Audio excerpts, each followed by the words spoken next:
मैं तो आई वृंदावन धाम सखी रे तेरे चरणों में। मैं तो आई वृंदावन धाम सखी रे तेरे चरणों में। राधे राधे, हरे कृष्णा। कैसे हैं आप लोग? स्वागत करती हूँ आपका, आपके और मेरे, हम दोनों की यूट्यूब चैनल पे। कैसे रही जन्माष्टमी आप सभी की? उम्मीद करती हूँ जन्माष्टमी के उपायों को किया होगा आपने, और अगर नहीं किया तो हाँ, परेशान मत होइए, राधा अष्टमी आने वाली है। हाँ, भाद्रपद के इस महीने में, हालांकि ये चातुर्मास का भगवान शयन कर रहे हैं, हरि विष्णु के शयन करने का ये दूसरा महीना है। सावन के पहले महीने से शुरुआत हुई थी। भाद्रपद का पावन महीना श्री कृष्ण कन्हैया लाल को समर्पित है। जी हाँ, और इस महीने में राधे कृष्ण की पूजा की जाती है।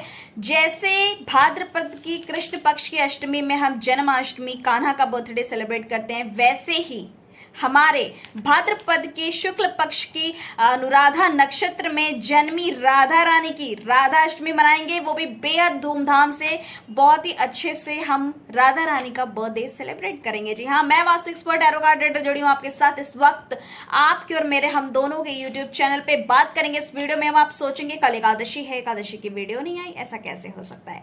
एकादशी के बारे में मैं आपसे बताऊं ना, कल एकादशी है, पर व्रत आपने कल ना रख करके परसों रखना है। अब पूछिए क्यों? चलिए जान लेते हैं। अजा एकादशी, अन्नदा एकादशी, इस एकादशी को अजा या फिर अन्नदा एकादशी भी कहा जाता है। ये एकादशी अश्वमेघ यज्ञ का फल देने वाली है। जी हाँ, बड़े जन भी अश्वमेघ यज्ञ नहीं कर पाते। अश्वमेघ यज्ञ के बराबर फल की प्राप्ति देगा। ये बस एक दिन आपको व्रत रखना है एकादशी का, अगर आप भी चाहते हैं, और समस्त पापों का नाश करती है ये अन्नदा एकादशी, ये अजा एकादशी। लेकिन चलिए सबसे पहले हम जानेंगे कि तिथि आरंभ कब हो रही है। तिथि आरंभ हो रही है 22 अगस्त दिन सोमवार, यानी कि कल सुबह 3:35 पे। हाँ, आज ही रात्रि में, भोर में, सुबह ब्रह्म मुहूर्त में 3:35 पर एकादशी तिथि आरंभ हो जाएगी। पूरे दिन कल एकादशी है और तिथि समाप्त होगी 23 अगस्त सुबह 6:06 पर। अब आप सोचेंगे कि कल पूरे दिन एकादशी होने के बावजूद भी हमसे व्रत आखिर परसों क्यों रखवा रही हैं? राज है, चलिए जान लेते हैं। शास्त्र प्रमाण के साथ कुछ चीजें आपके सामने लेकर आती हूँ, स्पेशली एकादशी से जुड़ा हुआ। आपको पता है, अगर आप मेरी एकादशी की वीडियो देखते हैं तो आपको जरूर पता होना चाहिए कि जितने वैष्णव हैं, जितने कृष्ण के भक्त हैं, जितने जो शास्त्र को फॉलो करते हैं, तो वो व्रत द्वादशी पर रखेंगे। क्यों रखेंगे द्वादशी पर व्रत? आइए जान लेते हैं। कल पूरे दिन एकादशी है, इसमें थोड़ा भी संदेह नहीं है, इसमें जरा भी संदेह नहीं है। कल पूरा दिन एकादशी, अगर आप चाहें तो कल एकादशी का व्रत रख सकते हैं। लेकिन आप देखिए, सुबह 23 अगस्त को दिन मंगलवार को सुबह 6:06 पर एकादशी तिथि समाप्त होकर द्वादशी लग रही है। और जब द्वादशी युक्त एकादशी होती है तो सभी वैष्णव जन, सभी जो शास्त्र में जो पढ़े हैं, जो स्पेशली एकादशी को बहुत ही ज्यादा फॉलो करते हैं, वो द्वादशी को एकादशी मान करके द्वादशी पर व्रत रखते हैं। और अगर आपने किसी भी एकादशी का व्रत, वो ढूंढते हैं कि कब द्वादशी वाली एकादशी मिलेगी, तो वो द्वादशी पर ही एकादशी का व्रत रखते हैं। हालांकि इस व्रत का पालन जो है दशमी से किया जाता है। अब आप सोचेंगे अच्छा, अब दशमी को हम पालन करें, फिर एकादशी अगले दिन है, फिर हमें फास्ट रखना होगा, फिर द्वादशी पे हमसे 2 दिन व्रत। नहीं, बिल्कुल नहीं। अगर आप व्रत रखना चाहते हैं तो आप कल रख सकते हैं। कल पूरे दिन एकादशी तिथि है। लेकिन अगर आप कल दशमी का अगर जब द्वादशी में तिथि, द्वादशी युक्त जो है एकादशी आती है, तो उसमें आपने एकादशी को दशमी मान करके आपको व्रत रखना आरंभ, मतलब कल सूर्यास्त के बाद से व्रत का पालन करना आप शुरू करेंगे। एकादशी की बात कर रही हूँ, एकादशी तिथि। लेकिन व्रत आपने द्वादशी में, अगर हम द्वादशी में एकादशी का व्रत रखते हैं तो आपको 1000 बार, दोबारा सुनिएगा, 1000 एकादशी व्रत रखने का फल मिलता है। जी हाँ, तो आप देख लीजिए, आपको एक एकादशी व्रत रखने का फल चाहिए या फिर द्वादशी में युक्त एकादशी व्रत रखने का। जितना बोलूं मैं एकादशी के बारे में, एकादशी का उतना ही महत्व है जितना एकादशी का महत्व होता है, उतना ही द्वादशी का महत्व होता है। जब भी तो हम कहते हैं 3 दिन का व्रत है। दशमी से पालन करना, व्रत का संकल्प लेना, सूर्यास्त के बाद अन्न ग्रहण नहीं करना, फिर पूरे दिन एकादशी में व्रत रखना और दूसरे दिन द्वादशी में पारायण करके, हरिवासर के बाद पारायण होता है, पारायण करने के बाद भी बहुत ही कम अन्न, थोड़ा अन्न लेना, बहुत हल्का भोजन लेना और वो भाव भक्ति भगवान के प्रति बिल्कुल वैसे ही रहना। वो कई लोग तो द्वादशी का भी व्रत रख लेते हैं।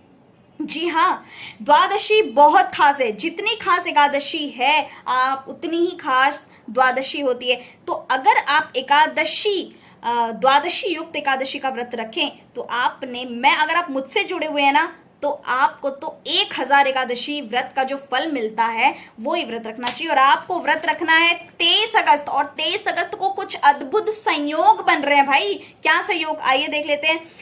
23 अगस्त को सिद्ध योग बन रहा है सुबह प्रातः काल से लेकर दोपहर 12:38 तक। उसके साथ ही त्रिपुष्कर योग सुबह 10:44 से 24 अगस्त को सुबह 5:25 तक है। 23 अगस्त दिन मंगलवार को आप एकादशी का व्रत रखेंगे। और पारायण कब करना है आइए जान लेते हैं। एकादशी का पारायण आपको 24 अगस्त को करना है। दिन है बुधवार का। 5:55 से 8:30 यानी 8:30 के पहले 5:55 से 8:30 के बीच आपको एकादशी का जो पारायण है वो कर लेना है। व्रत खोलने की विधि को पारायण बोलते हैं। जी हाँ, पारायण हरिवासर के बाद द्वादशी पे गलती, मतलब एकादशी के बाद वाली जो तिथि होती है उसको प्रॉपर खत्म होने के बाद ही आपको व्रत खोलना चाहिए।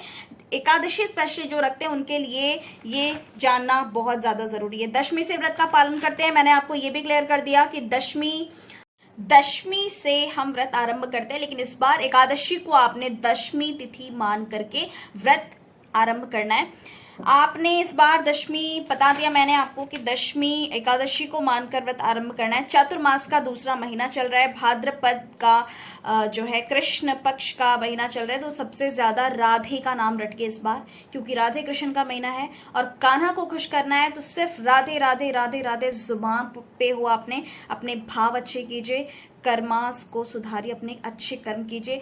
अगर आप सभी अब भी दुखी हैं, आप भी पीड़ित हैं, कष्ट में हैं, तकलीफों से जीवन गुजर रहा है, कट रहा है, बहुत ज्यादा परेशान है, फाइनेंशियल क्राइसिस है, बहुत बहुत बहुत परेशान है, तो प्लीज एक बात मेरी हमेशा याद रखा करिए, कुछ अच्छे कर्म, अच्छे पुण्य, दान, ज्यादा से ज्यादा दान और दूसरों की मदद करना शुरू कर दीजिए और भगवान पे विश्वास रखिए।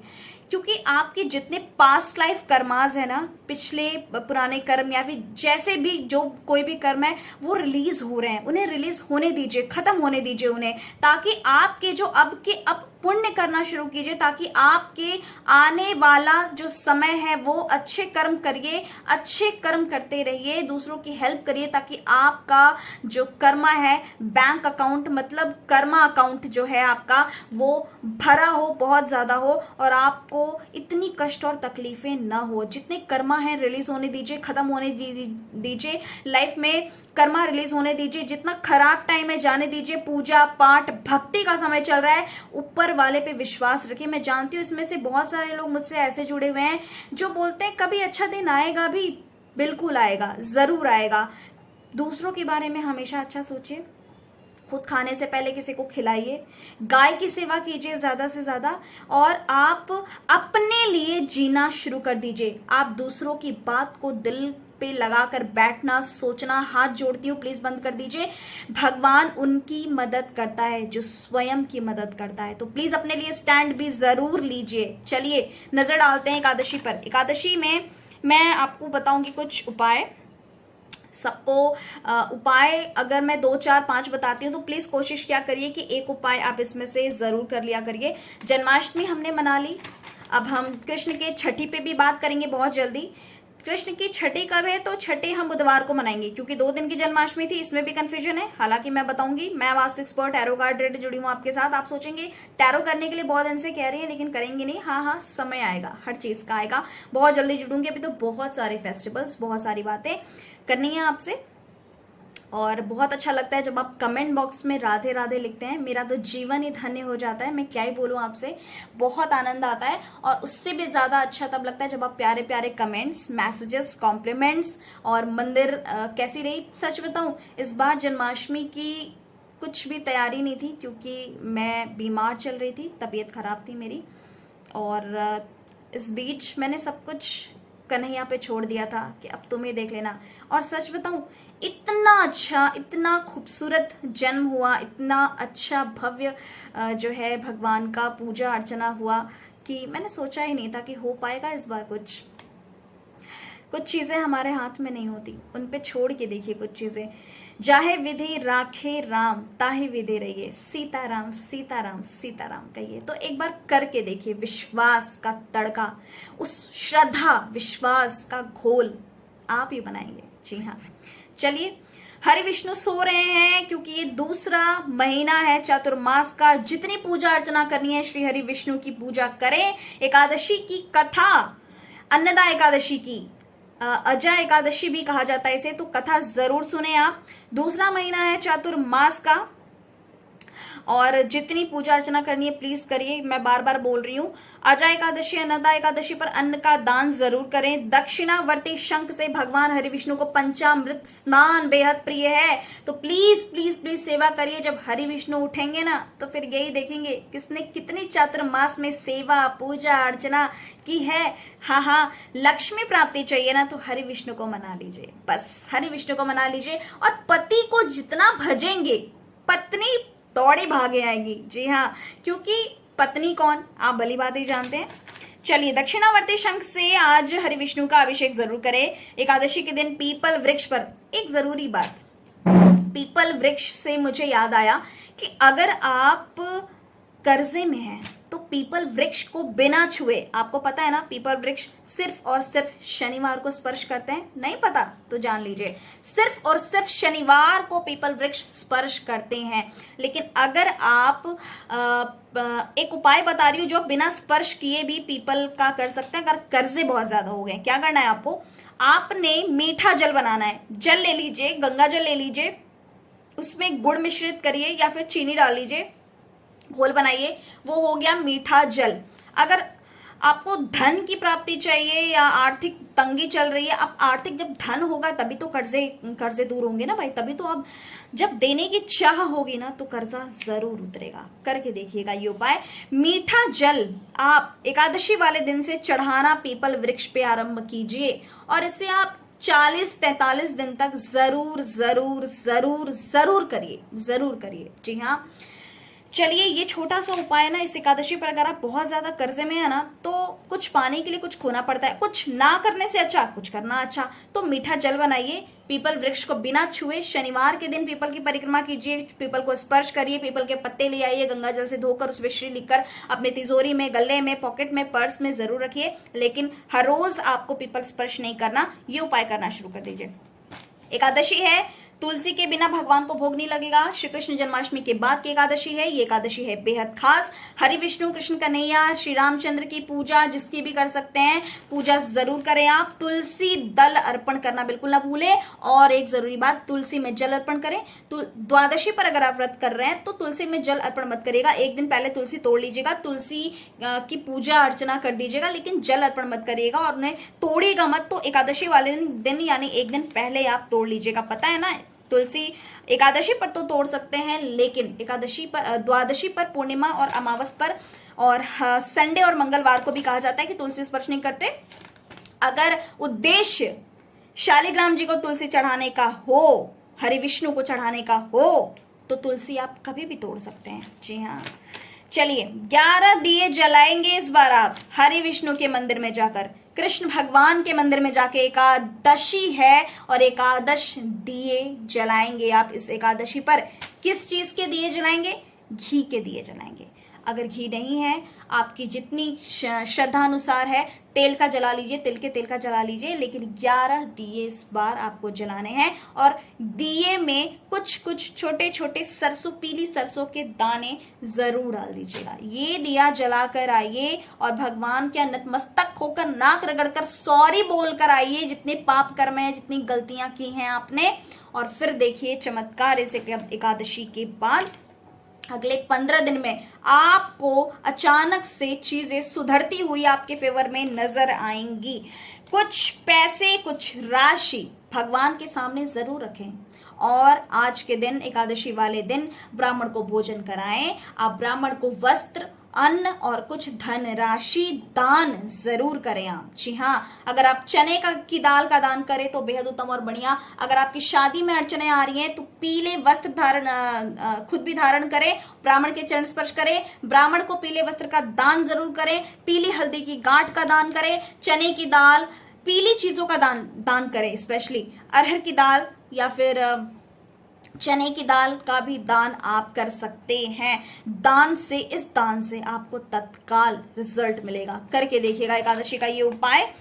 1 नारियल और 11 बादाम इस बार आपको इस अन्नदा एकादशी पर अर्पण करने हैं। कहाँ? हरे विष्णु के मंदिर में, कृष्ण के मंदिर में, किसी भी मंदिर में, कृष्ण कन्हैया के मंदिर में या फिर श्री हरि विष्णु के मंदिर में जाकर ये भगवान के यहाँ किसी भी मंदिर में जाइए हरि विष्णु का नाम लेकर, या कोई मंदिर नहीं तो पीपल वृक्ष के नीचे ही आप ये हरि विष्णु का नाम लेकर एकादशी वाले दिन अर्पण करके, पूजा अर्चना करके, पैर छू के, परिक्रमा करके, बिना स्पर्श किए, पीपल को दोबारा बोल रही हूँ, आप आ जाइए। ये छोटा सा उपाय जरूर करें और ब्राह्मण को दान करना बिल्कुल ना भूलें आप। बात करेंगे अगले वीडियो में कृष्ण भगवान के छठी की। छठी पे कुछ खास उपाय कराऊंगी आपको और छठी कैसे मनाएं, बहुत सारी बातें करेंगे। लेकिन फिलहाल लेती हूँ विदा। शूट नहीं हो पाया था तो मैंने कहा चलो वैसे ऐसे ही वीडियो शूट करते हैं, आपको बताती हूँ एकादशी के बारे में और वीडियो अपलोड होगी। और वीडियो को प्लीज ज्यादा से ज्यादा लोगों के साथ शेयर जरूर करें। मैं vastu expert tarot card reader जुड़ी हूँ आपके साथ। बात कर रहे थे एकादशी की। मिलती हूँ अगली वीडियो में। अपना और अपने से जुड़े लोगों का रखिए ध्यान और प्लीज खुश रहा कीजिए, स्माइल करिए, स्माइल। और राधे राधे कमेंट में लिखना बिल्कुल ना भूलें आप। हरे कृष्णा, राधे राधे।